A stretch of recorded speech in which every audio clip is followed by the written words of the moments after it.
What's going on? It's Andy here to talk about the next playoff matchup that's on my little list here. Yesterday, I talked about the Eastern Conference quarterfinal matchup. You know, I hate how they name the playoffs. Oh, it's the quarterfinals? No, it's the conference quarterfinal. No, just call it the opening round. It's the opening round between the Winnipeg Jets and the St. Louis Blues. And I can't even say it's the number 1 seed versus the number 8. They have everything all out of whack. There's 4 number 1 seeds, like this is the college basketball tournament.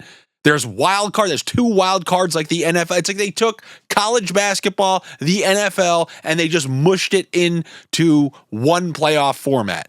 And then you call things, oh no, the conference semifinals, but it's the Stanley Cup quarterfinal. Come on. Get everything in order here. 1 to 8, division winners, let's go. That's it. The Stanley Cup final, Stanley Cup semifinal, that's what it should be.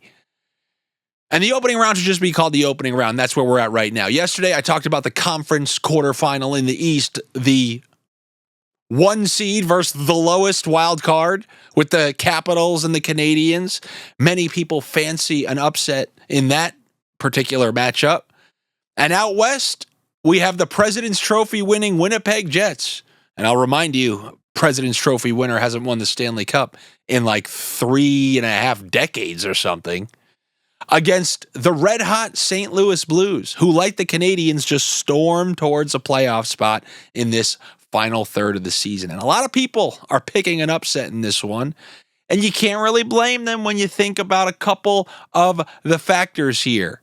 What is the number 1 factor? What is something that you're probably going to hear people talk about? And sometimes I think it's a lot of noise versus actual news. Not this time.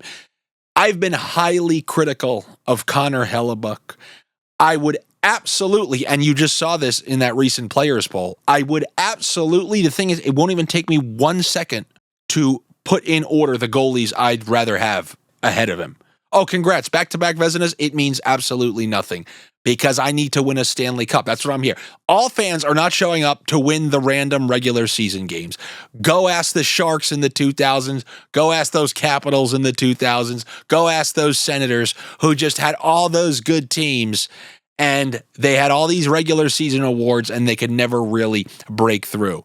But those goalies who perform in the playoffs, that's the true barometer. I just never understand why people get so high on somebody who has a good regular season. I mean, I've been bashing on Mitch Marner for a couple of days now. Some donkey tried to come back at me and say, hey, leads the Leafs in points. Congrats. You lead the team in points who can't get past 1 round of the playoffs. And how many goals does Mitch Marner have? Yeah, I'm going to just rip on him every day once a little bit. 11 goals in 55 playoff games. Now compare that versus his regular season. 11 goals in 55 games would barely be a 20-goal scorer, if that. No, that's what I'm talking about when it comes to regular season versus postseason. And in postseason, Connor Hellebuyck has been nothing short of the opposite of stellar. Very, very, you look at the stark contrast between his stats, it's mind-blowing. Sure, we've seen Igor Shesterkin have that bad series against the Penguins years ago, but it's been nothing but unbelievable play since then. Sure, we saw Vasilevsky have a poor series or two after 3 straight Stanley Cup runs and playing incredible essentially the whole time. They went 1-4 against the Avalanche last year with home ice. Year before that, I think they lost in 5 to the Vegas Golden Knights.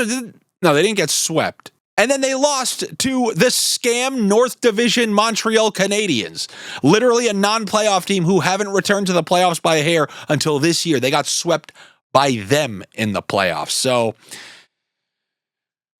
it's been a rough stretch for Connor Hellebuyck, and he has a lot of questions to answer, and he's going to need to answer them. The question is, do you think he is? Do you think the Winnipeg Jets are going to take this President's Trophy winning year and flush it down the toilet because they are playing a red-hot team coming into this series? I don't think that Connor Hellebuyck's going to be the reason that the Winnipeg Jets would lose this series. If they do lose this series, I think something else is going to play a much larger role in that, and that is a couple of their key injuries. The Winnipeg Jets are built on defense. There's nothing wrong with that. As I said on somebody's podcast recently, I agree with teams like the Jets who can't attract any free agents. So, okay, none of the big players want to play here. Don't get angry at me when I try to just stifle the opponent and win. Should I just lose for the viewers out there? Just take my losses and that's it? No.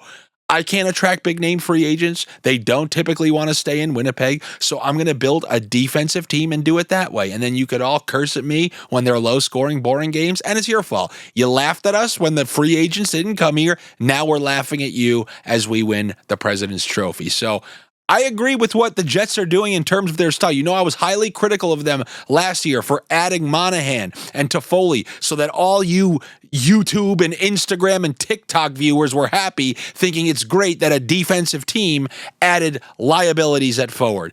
No, now they focused fully on defense. However,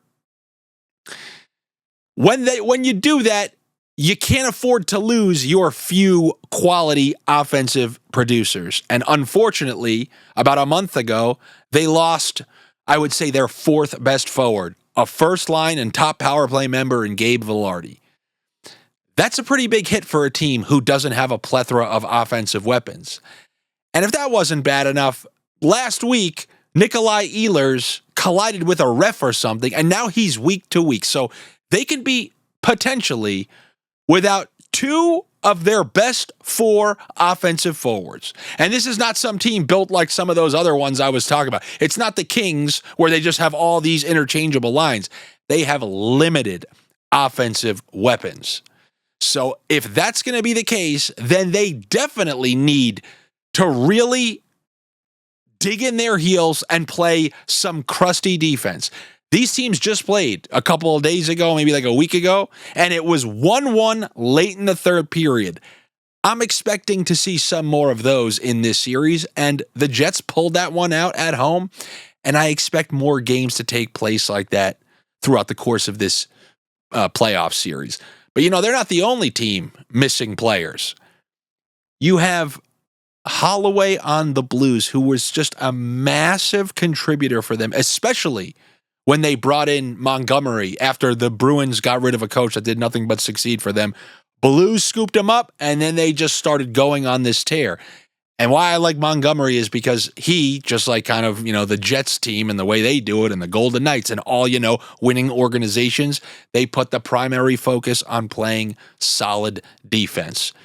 But Holloway is a huge facilitator and drives a lot of that offense. I mean, they had that great Kyrou, Holloway, Shen line. You guys who bet the line combos know that. And then they had Thomas and Buchnevich and Neighbors on the other line, and that was a pretty solid top six.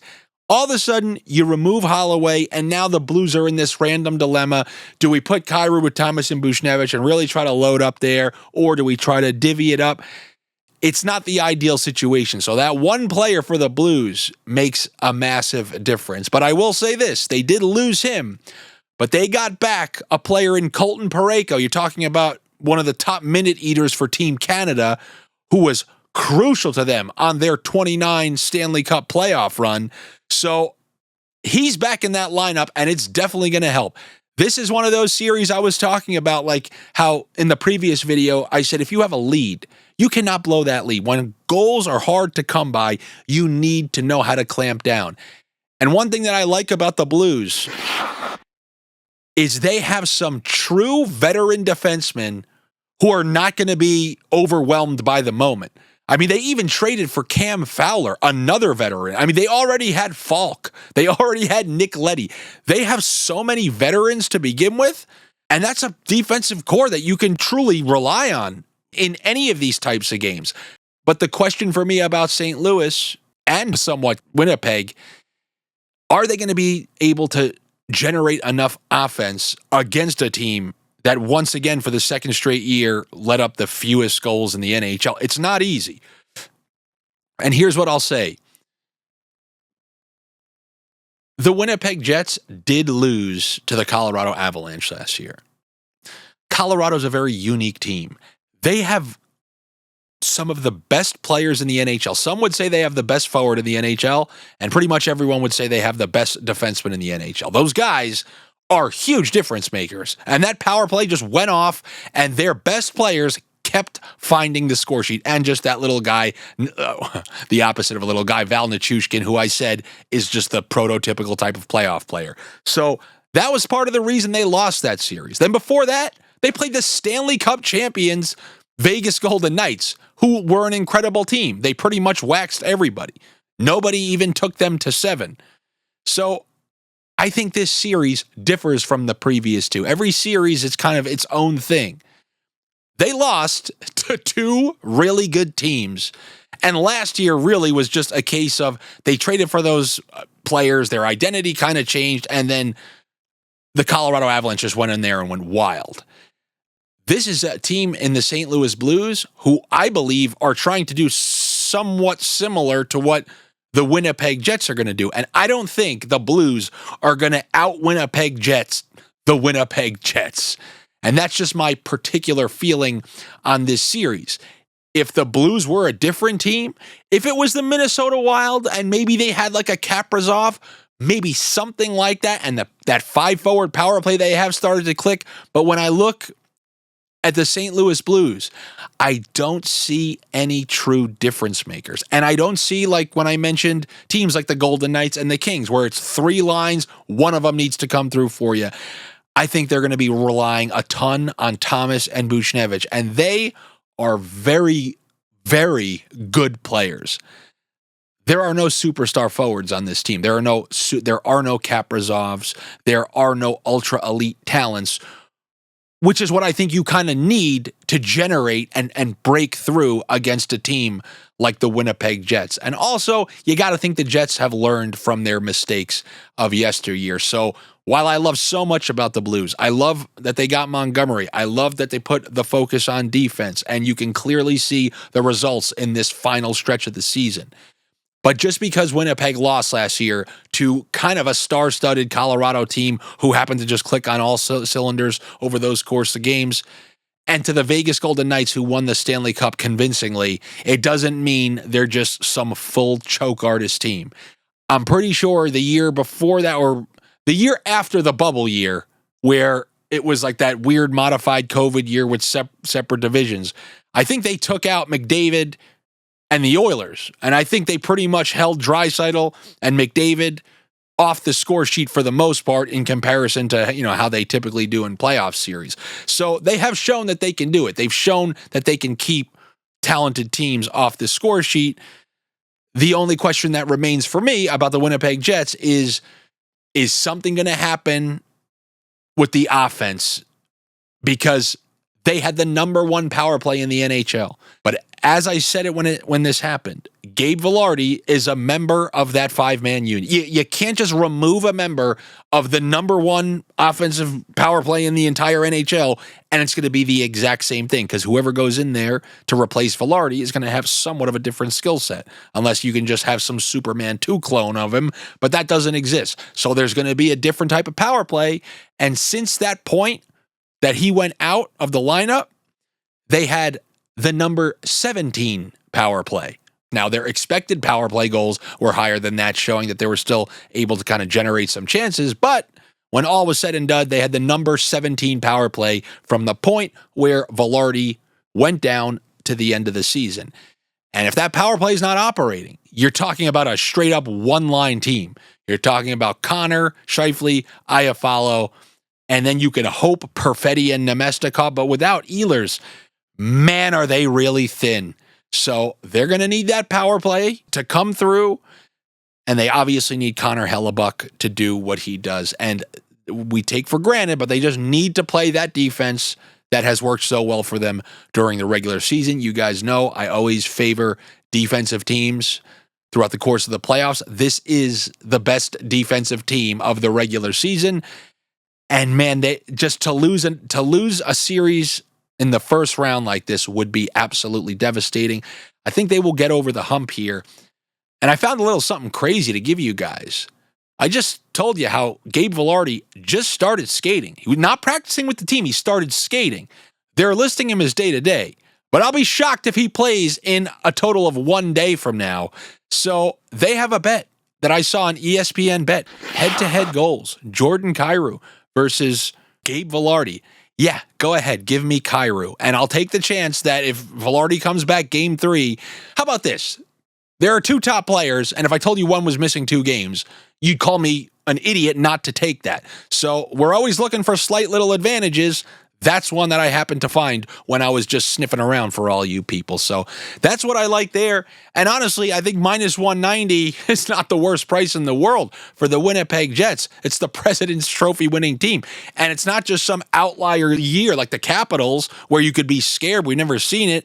Sure, Winnipeg lost last year in the playoffs, but they had a very good year last year. They had an unbelievable year this year. The trajectory would tell you they're due for a win in round 1 this year, especially if you see no Holloway for the St. Louis Blues. So that is what I have for you in this series breakdown. Everyone's thinking major upsets this year. I think everyone's overreacting to what they're seeing. I do. I'm going with the Jets in this series. There will be times for upsets. Haven't really sniffed one out yet. Maybe we still got a couple series to talk about, but until then, you do me a favor, the same favors I always ask for. I'm a single favor repeat asker. What is that? I don't know. I just made up that term. So do me a favor, like these videos, comment on them, engage with them so this video is shown to more people and the next video is shown to more people. Very much appreciated. And then, as always, if you want to be a minority owner of this show, there are no advertisers here. There's no Yoohoo logo. You are the Yoohoo logo. How can you be my Yoohoo logo? By joining the Patreon. It's patreon.com/Andy Francess. There have been even more people the last couple days who I've seen in the chat who have legitimately said, like, I am very mad at myself for not joining this earlier. And while if I was you right now and I saw somebody in a YouTube video say that, I'd say, what a propagandizer. No, that's actually in the chat. You can scroll back. No, but Andy, you pay plans to go in there and say, I wish I would have done this earlier. Yeah. And then I bring that exact fact up to you. Yeah, but that's part of your whole master plan. Okay, well, you think of your master plan. I'll think of my master plan, and I'll see you for the next video very soon.